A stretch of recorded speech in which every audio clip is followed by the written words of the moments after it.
സാസ് ഗാർഡൻസിന്റെ എല്ലാ നല്ലവരായ കൂട്ടുകാർക്കും ഇന്നത്തെ പുതിയ വീഡിയോയിലേക്ക് സ്വാഗതം. അപ്പോൾ ഇന്നൊരു സെയിൽ വീഡിയോ ആണ് കേട്ടോ. വിങ്കാ റോസിന്റെ സെയിൽ വീഡിയോ ആണ്. അതിന് മുമ്പ് പറയട്ടെ, നമ്മുടെ വീഡിയോസ് ഒക്കെ ആദ്യമായി കാണുന്ന കൂട്ടുകാരുണ്ടെങ്കിൽ ചെറിയ വില തൊട്ടുള്ള പ്ലാന്റ്സിന്റെ അപ്ഡേഷൻസ് അറിയാനും അതുപോലെ ഇതിന്റെ കെയറിംഗ് അറിയാൻ വേണ്ടിയും സാസ് ഗാർഡൻസിന്റെ യൂട്യൂബ് ചാനൽ നിങ്ങളെ വളരെയധികം ഹെൽപ്പ് ചെയ്യുന്നതായിരിക്കും. അപ്പം നമ്മുടെ വീഡിയോസ് ഒക്കെ ആദ്യമായി കാണുന്ന കൂട്ടുകാർ ചാനൽ സബ്സ്ക്രൈബ് ചെയ്യാനും തൊട്ടടുത്തുള്ള ബെല്ലൈക്കൺ എനേബിൾ ചെയ്യാനും മറക്കരുത് കേട്ടോ. അപ്പം നമുക്ക് വീഡിയോയിലോട്ട് പോകാം. വിങ്കാ റോസ് അല്ലേ, ചൈനീസ് ബോൾസ് പോലെ തന്നെ നിറഞ്ഞു പൂത്തൊലിഞ്ഞ് നിൽക്കുന്ന ഒരു പ്ലാന്റ് ആണ് വിങ്കാ റോസ് എന്ന് പറഞ്ഞു കഴിഞ്ഞാൽ. പക്ഷേ അതിൻ്റെ അത്രയും കെയർ, അതായത് വിങ്കയ്ക്ക് ചൈനീസ് ബോൾസത്തിന് അത്രയും കെയർ വേണ്ട. ഏത് കാലാവസ്ഥയിലും നിറഞ്ഞു പൂത്തെളിഞ്ഞ് നിൽക്കുന്ന ഒരു പ്ലാന്റ് ആണ് വിങ്ക. അതുകൊണ്ട് തന്നെ ഒരുപാട് ആവശ്യക്കാരും വിങ്കയ്ക്ക് ഉണ്ട്. അപ്പോൾ വിങ്ക പ്ലാന്റ് നമുക്ക് കുറേ സ്റ്റോക്ക് വരുന്നതാണ്. പക്ഷേ നമുക്ക് എല്ലാവരും ഡയറക്റ്റ് വന്ന് പർച്ചേസ് ചെയ്യുന്നതുകൊണ്ട് പ്ലാന്റ് സ്റ്റോക്ക് തീരുകയാണ്. ഇത്തവണയും അതുപോലെ പ്ലാന്റ് പെട്ടെന്ന് തന്നെ സ്റ്റോക്ക് തീരും. അതുകൊണ്ട് പ്ലാന്റ്സ് വേണ്ടുന്ന എല്ലാവരും സ്ക്രീനിൽ കാണുന്ന വാട്സ്ആപ്പ് നമ്പറിൽ ഓർഡർ ചെയ്തോളുക.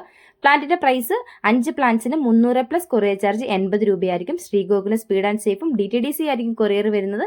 കുറച്ച് മണ്ണ് റിമൂവ് ചെയ്തതിന് ശേഷം മാത്രമേ പ്ലാന്റ്സ് അയക്കുള്ളൂ കേട്ടോ. അല്ലെങ്കിൽ നമുക്ക് നോക്കിയാൽ വലിയ കവറിലുള്ള പ്ലാന്റ്സ് ആണ്, കൊറിയർ ചാർജ് അധികമാവും. അതുകൊണ്ട് മണ്ണ് റിമൂവ് ചെയ്തതിന് ശേഷം മാത്രമേ പ്ലാന്റ്സ് അയക്കുകയുള്ളൂ. അപ്പോൾ വിങ്ക ഡ്രസ്സിന്റെ കൂടുതൽ ഡീറ്റെയിൽസ് അറിയാൻ വേണ്ടിയിട്ട് വിങ്കയുടെ കെയർ വീഡിയോയുടെ ലിങ്ക് ഞാൻ ഡിസ്ക്രിപ്ഷനിൽ ആഡ് ചെയ്തേക്കാം കേട്ടോ. അപ്പോൾ ഇന്ന് വീഡിയോ കണ്ടുകൊണ്ടിരുന്ന എല്ലാവർക്കും ഒരുപാട് നന്ദി. വീണ്ടും അടുത്ത വീഡിയോയിൽ കാണും വരെ എല്ലാവർക്കും ടാറ്റാ bye bye. Okay, see U.